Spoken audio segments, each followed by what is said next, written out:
Welcome back, everybody, to the Brothers Broadcast. This is Scantron. I'm Big Tim.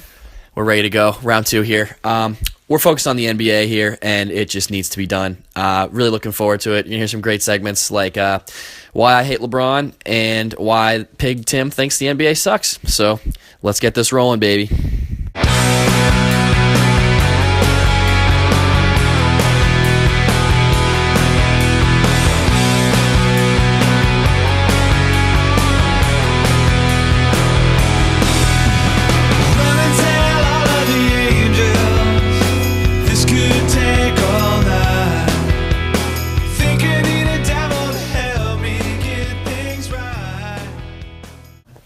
So we're diving right in here, right into the NBA Finals since we're talking about the NBA. Gross would be a word I'd describe, disappointing, as well as ugly.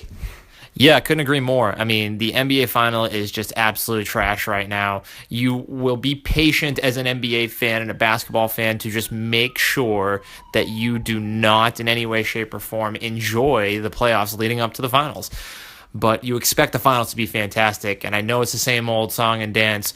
Golden State goes up 2-0 last year. They lose in, dramatic fashion to the Cavs, but the addition of Kevin Durant, sorry, ladies and gentlemen, this could be a sweep.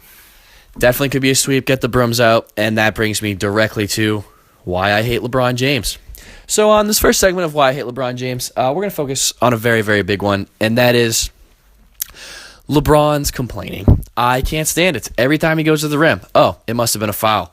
Every time he is looked at the wrong way, oh, it must have been a foul. Every time he realizes his hairline is receding a little bit more, it must have been a foul.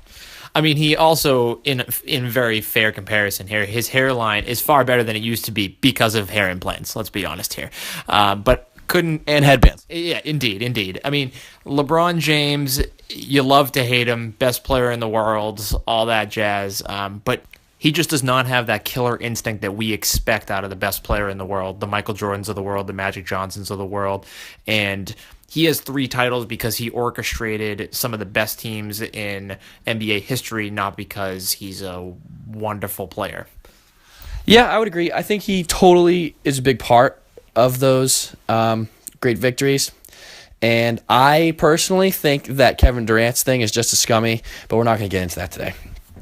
But next, we are going to talk about Kevin Durant and how absolutely filthy he has been in the playoffs. Absolutely ridiculous on the biggest stage. I mean, Paul Pierce made a unbelievable claim last night saying that he may be overtaking LeBron as the best player in the league. I don't know if I'd go that far. Yeah, a little far, the truth. But I will say he has stepped up his defensive game immensely in comparison to last year. They're having him play center. He had 5 blocks in game 2 on top of 30-plus points. I mean, the duo of Curry and Durant is just unbeatable, especially at home. Yeah, absolutely crazy. So one thing that I have noticed personally is that defense isn't really a thing anymore, and that's just pretty amazing to me. Every basketball team I ever played on, clearly in suburban white Massachusetts, it was all about the fundamentals with the old guys, and everything was about defense, passing the ball, moving it. And, you watch college basketball, March Madness, you get to see everyone moving the ball, passing, playing great defense, pressing zones, which I know can't happen in the NBA, but everyone's just trying their balls off to play defense. And the Warriors scored 115 points in 3 quarters the other day. Yeah, it's crazy. I mean, there is spurts where the Cavaliers and the Warriors are both playing defense, but by and large, they're just dogging it out there, and that's just really disappointing for the NBA Finals. You would just expect something to just go absolutely crazy.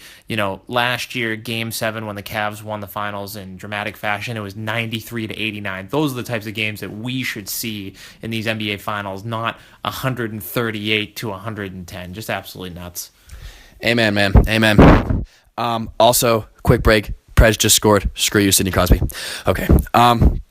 So what we're really going to talk about next is what on earth is a foul these days? I couldn't tell you what is a foul, what isn't a foul. I feel like you look at someone and they'll call a foul. Someone gets blown up under the basket, they don't call a foul. It's almost like a popularity contest. I mean, this is who wants to be the 8th grade middle school president. I mean, it's awful. It's absolutely awful to watch. And the NBA refs are, in all honesty, worse than the replacement NFL refs. I couldn't agree more. To me, what is a foul and what is a traveling violation are the same thing in the NBA now. Amen. I mean, a foul in today's NBA, it's just so subjective on the referees. I mean, Tim Donaghy is literally riddling all referees. I mean, it's just that bad. There's no technical assistance, consistency at all. You don't know what's a flagrant. You don't know what's a technical foul. Just the same thing. You don't know what double dribbling is. You don't know what traveling is. Everyone might as well just be running around with the ball and putting it in peach baskets. I mean, it's insane out there. It's horrible. I think one of the worst things about this too, and with the NBA is, the NBA is making way more money than the sport that's better than it, that occurs during the best season, which is hockey. But what's horrible is all these kids are watching the NBA, and what I think is one of the biggest stages on earth. I mean, basketball and soccer are the two biggest sports in the world. Throw China, throw it everywhere. Everyone is watching these two sports. They're the most famous athletes in the world.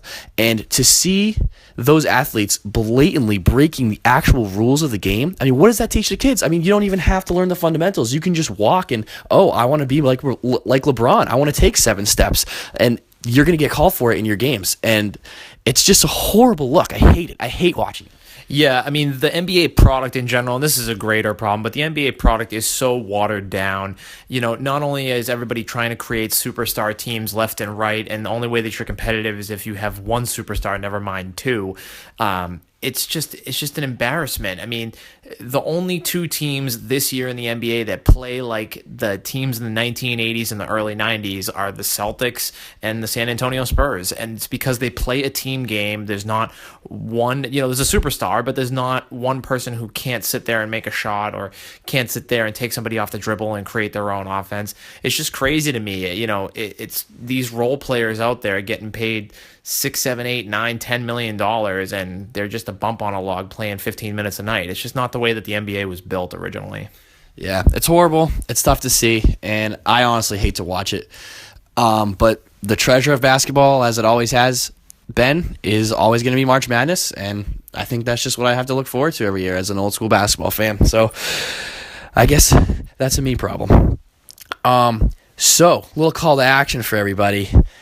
We are going to start to be taking questions. You can hit up the Common Fanatic on any of our social medias. So that's Twitter, Instagram, YouTube, Facebook.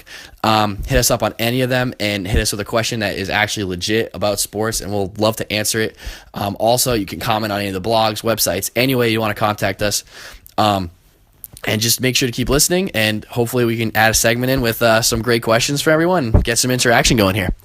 Yeah, let's do it. I mean, we want to hear from all of our audience members out there. We want to continue to grow this, create some conversation, get some buzz going. Love it, baby. Let's go. Looking forward to it. Go Preds. Hate LeBron. And that's our broadcast this week. I also want to give a huge shout out to our first ever sponsor, BioPro Boston. BioPro Boston services all types of trauma, distressed property, and biohazard scenes in communities throughout Massachusetts, New Hampshire, Maine, and Rhode Island. If you or someone you know needs a major cleaning for law enforcement crime scenes or hoarders, make sure to head over to bioproboston.com. That is bioproboston.com, and Jim will take care of whatever you need. Also, we can't forget our sponsors. Huge shout out to Turtle Gear Apparel. They're absolutely awesome. Make some sweet bracelets that I see everywhere. Definitely recommend anyone who needs a sick bracelet, head over to turtlegearapparel.com and order one up. I got one on right now. I get compliments everywhere I go. Really looking forward to partnering with them. So Turtle Gear Apparel, don't forget it.